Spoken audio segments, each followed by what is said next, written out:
At just 16 years old, Nero became the most powerful man in the Roman Empire. His reign would begin with promise but end in madness, cruelty, and one of the most infamous downfalls in history.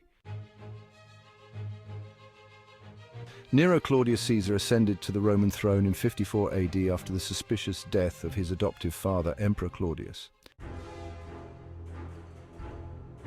With his mother, Agrippina the Younger, pulling the strings, young Nero's reign started peacefully.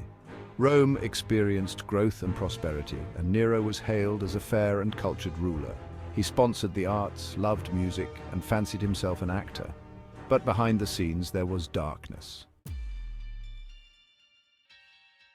His mother, who had engineered Nero's rise to power, began to clash with him. As Nero grew older, he wanted to rule on his own terms, and that meant getting rid of the one person standing in his way, his mother. In 59 AD, Nero had Agrippina assassinated in cold blood, a murder that would mark the beginning of his descent into madness. After his mother's death, Nero's rule became increasingly erratic. He indulged in lavish spending, wild parties, and grand spectacles. One of the darkest chapters of his reign came in 64 AD when the Great Fire of Rome tore through the city, destroying homes and landmarks. According to legend, as Rome burned, Nero stood by, playing his lyre, an image that has become a symbol of his callousness. The fire left thousands homeless, and rumors quickly spread that Nero himself had started the blaze to clear land for a new palace.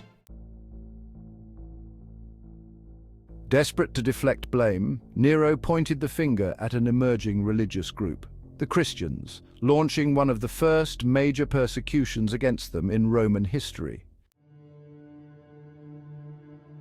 As his rule became more tyrannical, Nero's relationships with the Senate and military deteriorated.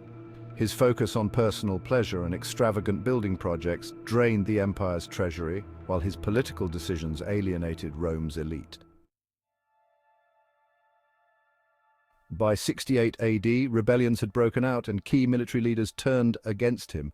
With enemies closing in on all sides, Nero fled the city in disgrace. On June 9, 68 AD, Nero took his own life, reportedly uttering the famous last words, "What an artist dies in me." His death marked the end of the Julio-Claudian dynasty and plunged Rome into a period of chaos known as the Year of the Four Emperors. Though his reign began with promise, Nero is remembered today as one of the most infamous tyrants of Roman history, a ruler whose obsession with power and indulgence led to his dramatic fall from grace.